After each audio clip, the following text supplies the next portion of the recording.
দেশের ৯০% আমদানি রফতানি হওয়া চট্টগ্রাম বন্দর অর্থনীতির প্রাণপ্রবাহ। সময়ের সঙ্গে সঙ্গে প্রধান এই সমুদ্র বন্দরে নানা সক্ষমতা, দক্ষতা ও বিনিয়োগ বেড়েছে। কিন্তু বিগত আওয়ামী লীগ সরকারের আমলে স্বচ্ছতা ও জবাবদিহিতার অভাবে দেশের প্রধান এই সমুদ্র বন্দরের কাঙ্ক্ষিত গতিশীলতা না পাওয়ার অভিযোগ ছিল দীর্ঘদিন ধরে।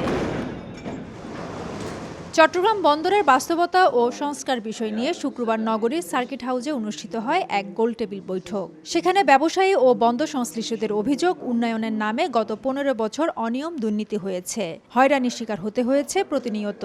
তাই দেশের প্রধান বন্দরকে সংস্কারের আওতায় আনার দাবি তাদের।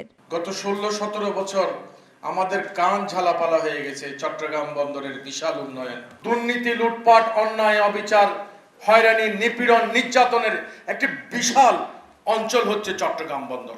চট্টগ্রাম বন্দরকে সংস্কারের আওতায় আনতে হবে। এই চট্টগ্রাম বন্দর অন্ধকারে থেকে যেতে পারবে না। নানানভাবে কিন্তু এই বন্দর কিন্তু অবহেলিত অবস্থার মধ্যে আছে। আর ১৩৭ বছর এটা কিন্তু ব্যবহার হচ্ছে। ব্যবহার হতে হতে হতে প্রতিটা জিনিসের কিন্তু ক্ষয় আছে।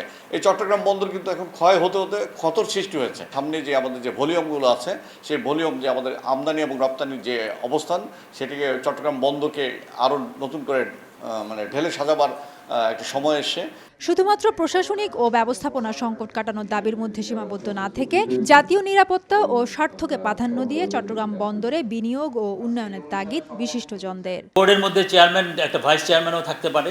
বোর্ডের মধ্যে রেলওয়ের প্রতিনিধি, কাস্টমসের প্রতিনিধি থাকতে পারে, এবং সড়কের প্রতিনিধি, হিন্টারল্যান্ড কানেক্টিভিটির প্রতিনিধি থাকতে পারে, এবং নৌপথের প্রতিনিধি থাকতে পারে, এবং ২ থেকে ৪ জন ইন্ডিপেন্ডেন্ট প্রতিনিধি থাকতে পারে বোর্ডে। এরকমভাবে বোর্ডের পুনর্গঠন করে বোর্ডকে অনেক জবাবদিহিতামূলক বোর্ডকে করা যায়। এখনকার যে ভূ রাজনীতি, সেই পরিপ্রেক্ষিতে চট্টগ্রাম বন্দর একটা মিলিটারি ইস্যু।